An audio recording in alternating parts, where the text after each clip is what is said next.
I teach in Ateneo, I teach in Loyola School of Theology, and most of the professors are priests. And I'm not a priest, no? So very often, one of my students will raise his hand, Father, Sir, Ma'am. So, don't call me Ma'am. Call me Doc na lang, Doc or something like that. So it's great to be here, brothers and sisters.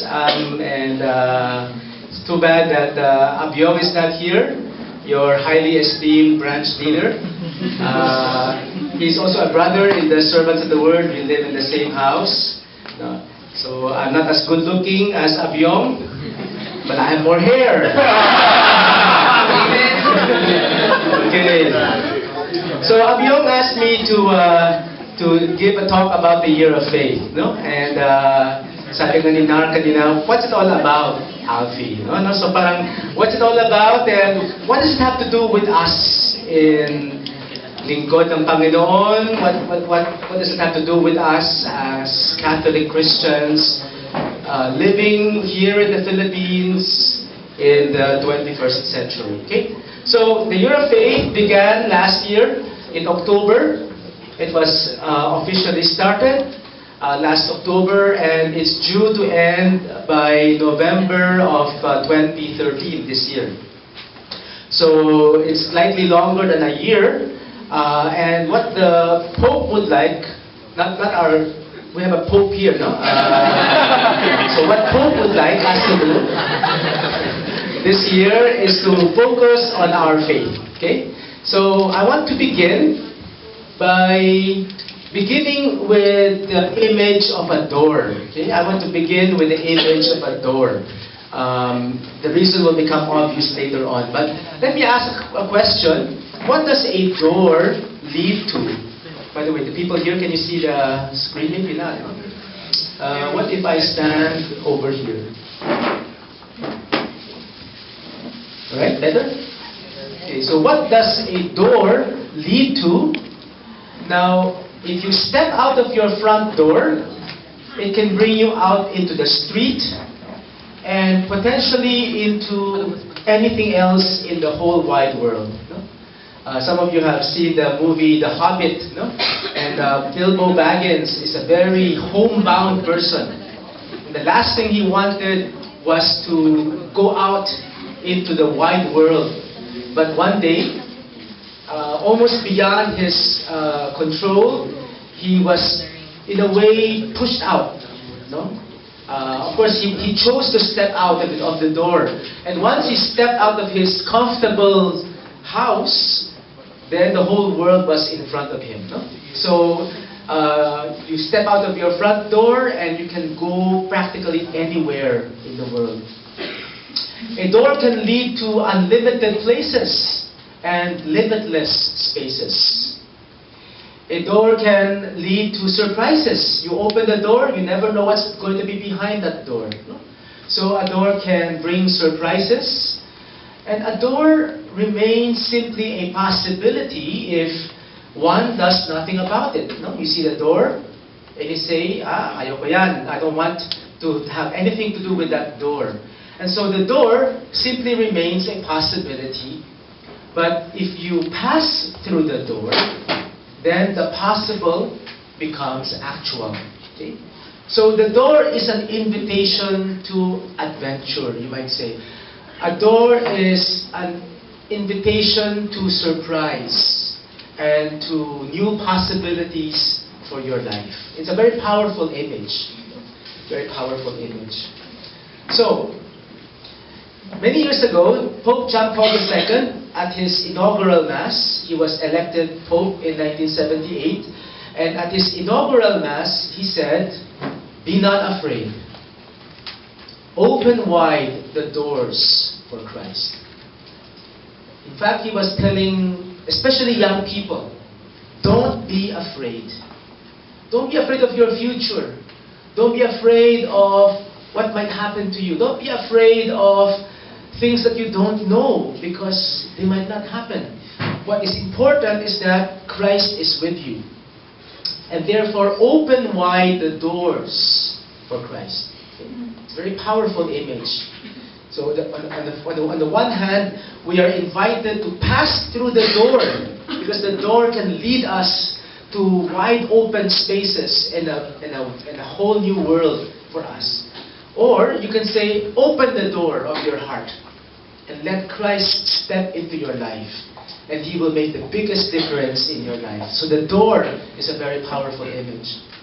Now, more recently, another Pope. This is the third Pope we have. So we have Pope number 1, we have Pope John Paul II, this is Pope number 3. Okay?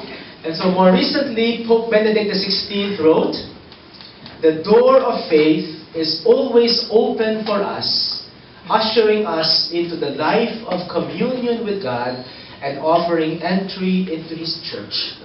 So now we're talking about a door of faith. Faith is a door. And when we step through that door of faith, we enter into communion with God, meaning to say a relationship with God, and we have life in the church. So we have to enter through that door. That phrase, door of faith, in Latin is porta fidei. Porta fidei, the door of faith. Enter through the door of faith. And also the Pope invites us to enter that door of faith this year. This is a special year to enter that door of faith.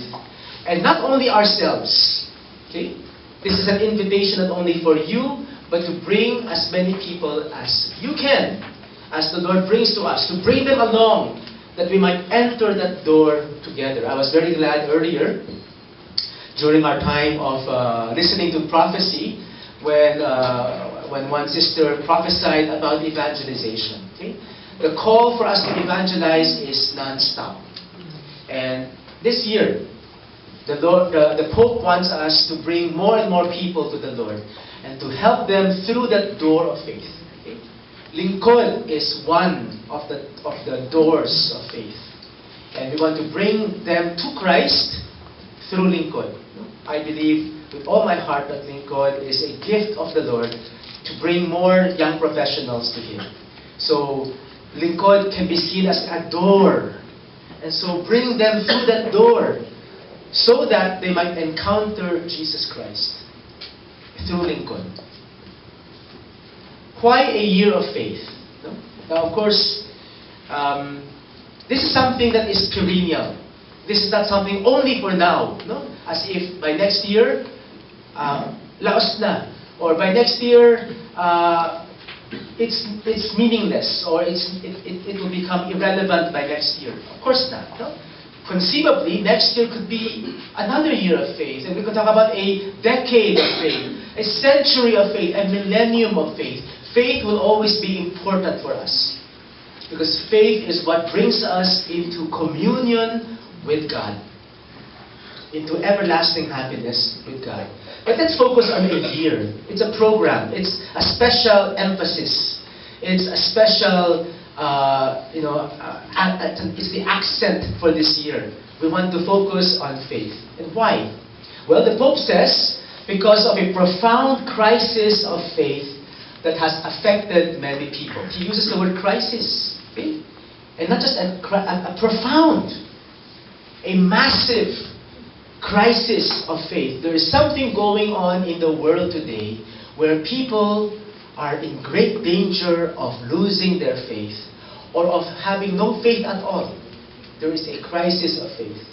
In another part of that document, Porta Fidei, he says, this is a time of profound change, such as humanity is currently experiencing. Okay? So we are living in an extraordinary time. It's great to be alive today. Okay?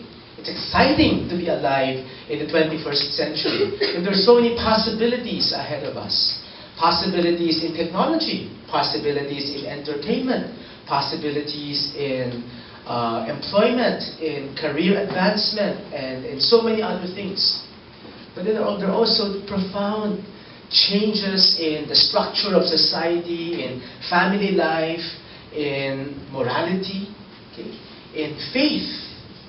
More and more young people are considering faith as something irrelevant. The church as old-fashioned, and Jesus Christ as only one of many other options. I don't need Him. I don't need the church. I don't need to have faith. So we are experiencing a profound crisis of faith. Young people today, I don't know if you can validate that. Okay? Can you validate that in your own experience? Can you say that there is a profound crisis of faith that you see around us? In different ways. No? Could be in your family. I have a nephew. This is my brother's children. I have a nephew. And he's a great guy. He went to Catholic school. But in high school, he stopped going to Mass. He simply said, I no longer believe. This is a Catholic school. And somehow through his friends, maybe, but he was led to think that God is not there, and faith is irrelevant, and the Mass, the Eucharist is meaningless. Why go to Mass? So he stopped going to Mass. So there's a profound crisis of faith among people. And you can think of so many examples of people you know who are being shaken in their faith. And so what are the goals of this year? It is to call Christian believers to awaken their faith, to understand their faith, to appreciate their faith, and to witness to their faith. Okay? This is the time for us to stand up and be counted. This is the time for us to be even more obvious in our following of the Lord, in our being disciples. Okay? This is the time for the whole church to become stronger and to witness even more effectively to others. At the same time, this year is an invitation to those who are yet to be believers to consider the beauty and the truth of the Christian faith. We have so much to offer people. Don't you agree, brothers and sisters? Don't you agree that life in Christ is so rich, so meaningful, so beautiful? Don't you think that the Bible is so consoling and so full of truth? Don't you think that the church is such a great thing to be part of? Don't you think that it's exciting to be a Christian? And we have so much to offer to people. Well, this year, we want to offer it to more and more people. So we are inviting those who are yet to be believers to say, come and see. Come and see the truth of our faith. Come and see the beauty of our faith. Come and see the power of our faith. This is a year to invite others to faith in Christ. So, since we're talking about a year of faith, well, let's do a little explanation of faith. What is faith? So, now it used to be, if you talk to your grandfather or grandmother, or the older generation, they will say faith is believing in the truth of the Catholic faith. If the church says this, believe it, that's faith. No? And that's correct. No? Now people today, though, they would tend to think of faith as something very subjective, something very personal and emotional. Do you feel it? Huh? Yes, I feel that I believe. No? So very often, faith today can be reduced to feeling. Well, who's right? Well, both are right. And we need both. Okay? We need both. We need the objective faith. We also need the personal, subjective faith. So, the Catechism of the Catholic Church says that it is both entrusting our whole lives to God, that's faith, but faith is also believing with our minds. We need both. Okay? So this is the answer given by the Catechism. Let's look at those two things. Faith is to entrust oneself wholly to God. Okay? It is a relationship. It is encountering Jesus and knowing Him as somebody who is real, somebody who is personal, somebody who loves you, and so on. You know, by this year, I would have been following the Lord for, well, back in '79, I was a freshman in college. And as a freshman, I met some other people in Christ's Youth in Action who helped me to deepen my relationship with the Lord. Up till that time, I knew of God up here in my mind. You know? Up till that time, if you ask me whether I believe, I'll say, yeah. But it's all theory. Okay? It's all simply intellectual knowledge. But I did not really know God personally, and I did not really entrust myself completely to God. Well, like many of you, I went through a Christian life.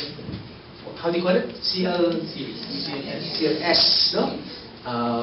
At that time, we called it the Life in the Spirit Seminar, the LSS, no? Something very similar. And it was there that I really experienced God as personal, as real, as not simply an idea, but a person who loves me and with whom I can have a relationship. And it's been a great journey of relating with God and living for Him ever since. To entrust oneself wholly to God. That's faith. Okay? Where you say, Lord, take my life. My life is yours. Here's the key to my car, my brand new car. You drive it. Okay? I don't want to drive it. You drive it. I'm just a passenger now. It's like, I used to sit on the throne of my life. And now I got out and I said, Lord, here, take my seat. Take the throne of my life. You be the king. You be the Lord. You be the ruler of my life. That's faith. You entrust yourself completely to God. Faith is a personal relationship. Somebody said that by faith, I do not see completely, but I am united with one who sees. I am united with someone who sees everything. I myself, I don't see everything. But it's okay, because I'm united with someone who sees everything. You know, recently I heard a story by our brother Bobby Kitain that I thought illustrates this perfectly. He was flying a plane. He wasn't flying, no? He was riding a plane. And he said, if you know the airport in Tacloban, he says, in Leyte, if you're not familiar with the airport, if you're going to the airport, if you're landing in Tacloban for the first time, you might think that you're going to land on the water. Okay?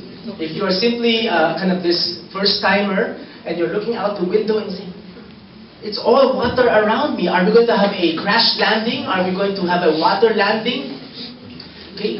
And well, it's because, as it turns out, the airport juts out into the water, no? And the airport, what do you call it? The runway, no? The runway. And so the plane is coming in and it's going down, approaching the runway, but all you can see around you is water, and you think that you're in trouble.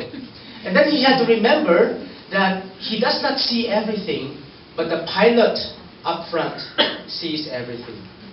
The one piloting the plane sees everything, and everything is under control. Now, faith is like that. No? We are simply passengers, and we don't see everything, and we think that we're in trouble, and we think that we cannot handle the difficulties that come our way, and we think that it's all darkness, and everything would be worse than it is, and so on. We think that it's all so bad. Okay? But relax lang, cool ka lang, no? Because up front is the one piloting the plane, and he sees everything. You are connected, you are united with someone who sees. That's faith. I don't see everything. I don't know what tomorrow will bring. I don't know what this year will bring. I don't know what the years to come will bring. I don't know if I will eventually have a boyfriend or girlfriend. I don't know if I will get rich. I don't know if I will have my job by next year. I don't know if I can survive in this present economy. This and that. We have so many things we don't know. And we can be very anxious. Relax lang. Okay? Don't be afraid, Pope John Paul II said. Open your hearts to Christ. Realize that you are united with someone who sees everything. And it's okay if you don't see everything. That's where faith comes in. Okay? As long as you have faith, then you are secure because you are united with someone who sees everything. Also, the Catechism says that faith is to believe absolutely what God says.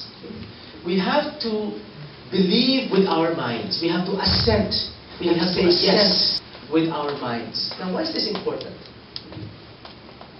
Why is it important that part of faith is to believe with our minds?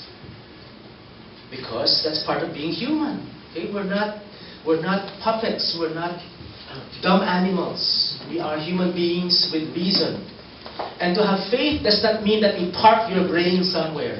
It doesn't mean that Christianity is only for the stupid people and people who are not logical in their thinking and who are really, really hopeless in their thinking. No. Some of the greatest minds in all of human history were Christians. Today, some of the best minds are Christians. Our own Pope, not this Pope, no, but our other Pope, no, Benedict, is one of the most intelligent people alive today. And so, our faith has a content. Our faith has substance. May laman ang ating paniniwala. No? Hindi lang siya feeling. It's not simply a feeling. Basta, I feel good and that's enough for me. No, we have to also know what we are believing in.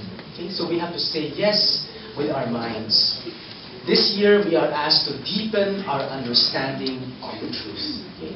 So this is the program of the Year of Faith. To grow in our entrusting our lives to Christ, to deepen our personal relationship with Him, at the same time to understand even more what is the content of our faith. How would you know, how would you deepen your understanding of the truth? How would you know more about our faith? How would you exercise your intellect more with regards to our faith? Well, by reading, for example, no? Or by studying our faith, reading the catechism, reading books about our faith, reading the Bible itself is a great way to deepen your understanding. Those of you who have been to the RLTC last year, well, we began that apologetics, that the whole importance of knowing why we believe and what are the reasons for believing in Jesus and believing in the Bible and believing in the resurrection and believing in the miracles and so on. Okay? We want to deepen our understanding of our faith. Here's how the Vatican puts it. The following recommendations, it says, for the Year of Faith. What's the goal of these recommendations? It's to aid both the encounter with Christ through authentic witnesses to faith and the ever greater understanding of its contents. So again, look at these two things. No? There is the subjective, personal encounter with Christ. Faith must encompass your whole being. It must touch your heart. It must be real. You must encounter Christ. Okay? At the same time, we have to understand the contents of our faith even more. So you see it there again. The Year of Faith has these two-pronged emphases. Okay. Now, isn't that what Lingkod has been doing for almost 30 years? Lingkod will celebrate its 30th anniversary, I believe, next year. Okay? Congratulations. Okay? You are now 30 years old. But isn't that what Lingkod has been doing ever since? The answer is yes. So, at one level, there's nothing new in the Year of Faith. And if anything, the Year of Faith is a validation, it is a confirmation, it is a stamp of approval by the church saying, keep it up, well done, keep it up, you're on the right track. But also, it is an encouragement. Keep doing it. Keep doing it. You're on the right track. Don't stop now. Keep doing it. Okay? So, in a way, there's nothing new, and yet that should spur us on to want to do even more. And so, in fact, here's how I would put it. No? 3 things, and in fact, I invite you, this is a suggestion that you might want to discuss these 3 things in your action groups. Okay? So in the coming week, you might want to discuss these 3 things. First of all, more of the same. Okay? What it means for Lingkod is more of the same. You're doing well. You're on the right track. You are helping people to deepen their faith. You yourself are growing in your spiritual life. You are praying. You are evangelizing. You are celebrating faith. You are helping the poor. You are doing mercy work. You are loving each other as brothers and sisters. You are being generous with your money, with your income. No? I think you make contributions to Lingkod. Keep it up. More of that. More. Okay? So maybe you can talk about that in your action groups. How can you do more of the same? Secondly, new ways of doing the same. Okay? Because let's face it, it's harder now to evangelize. And especially young men are not coming to our meetings, or they find it difficult to simply come to a prayer meeting or something Christian or spiritual. And we have to be much more creative. So maybe new ways of doing the same. Or maybe now it's harder to pray. Okay? Because life is more difficult, busier. The rat race and so on and so forth. So you want to keep praying because prayer is our link to God. So there might be new ways, explore new ways of finding prayer time. You know? Some people now they use their their gadget, basta, no? Yeah. For the Bible, no, they can read the Bible through their cell phone, okay, or they have apps for other sites and other biblical resources, other Christian resources, and so on. So new ways of doing the same thing, new ways of loving one another, new ways of being faithful to your commitment in Lingkod, new ways of serving in Lingkod. So keep it up, but look for new ways of doing the same thing. And finally, doing the same even better, more excellently, okay? With more love, more dedication, with more heartfelt zeal and enthusiasm, doing the same with more joy, with more sincerity, okay? With more cheerfulness, with more excellence, no? Running an even better CLS, running an even better, do you do Crossroads? Crossroads, what else do you do? Huh? Mercy work, doing your mercy work even more excellently. Doing your, what else? Your, this next week you will have a Jericho walk. Is it the first time you will do a Jericho walk? First time? No. Well, do it more excellently than the last time. Okay? So it's a good thing. Keep doing it.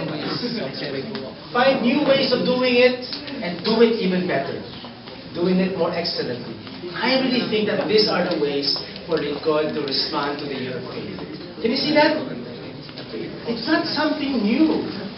Because if you're expecting that this year of faith is a new direction, something completely new for Lingkod, and then you read the document of Pope Benedict and say, huh? But we've been doing this for the last 29 years or almost 30 years. Yes, that's true. Keep it up. You're on the right track. Okay? But do more of the same. Find new ways of doing the same. And do the same more excellently. Okay? So maybe this is a suggestion that at your next action group meeting you could discuss that, but personalize it.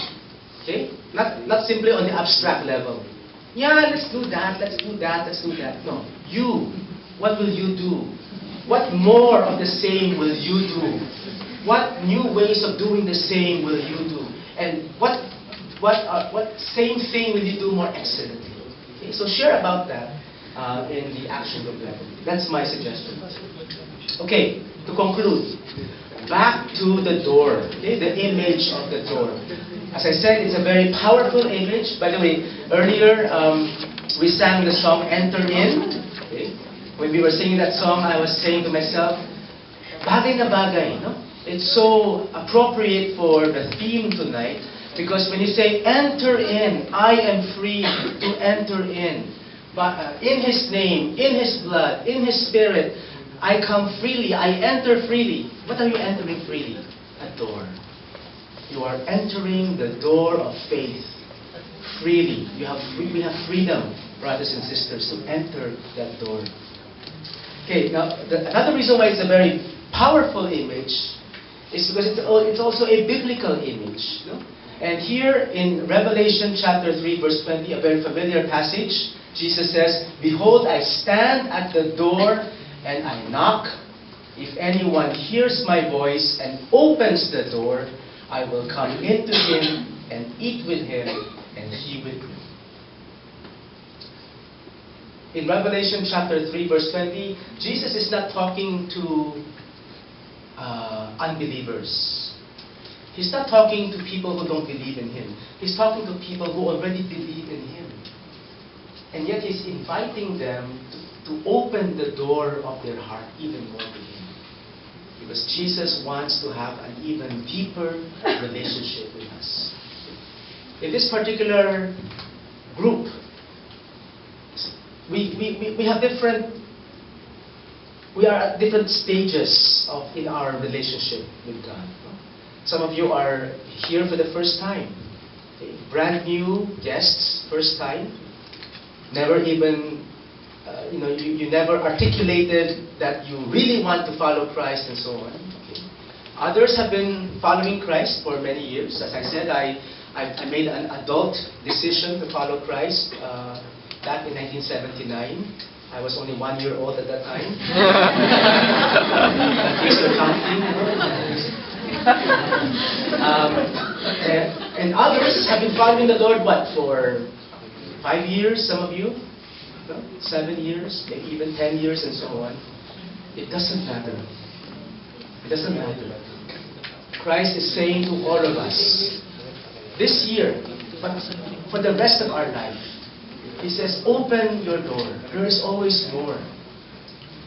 If you open the door, I will come in, and you will never be the same again if I come into your life. And even if I'm already in your life, I want to go deeper and deeper and deeper into your heart. I want to enter more deeply, more and more into who you are. And there I want to have a relationship with you. Brothers and sisters, in other words, this is an invitation to conversion. To all of us, to give our hearts more and more to the Lord. Every year, every moment, to have a deeper and deeper conversion and a love and friendship with our Lord. Porta Fidei says this is a time of spiritual grace. We are in the midst of it. Okay? We are in the midst of a time of spiritual grace. Let's avail of this grace. Let's cooperate with this grace. Let's receive this wonderful time of grace that God is giving to us. And what is this grace? He Himself. He wants to have a relationship with us. At the same time, as I said, let's bring others to Him. Okay? This is a call for evangelization. More of the same. And more excellently of the same. And new ways of doing the same.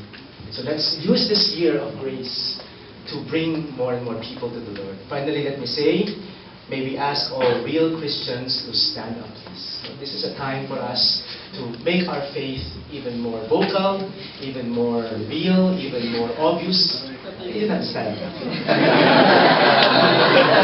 It's a call for us. It's a call for us to make our faith even more real. Amen. Amen.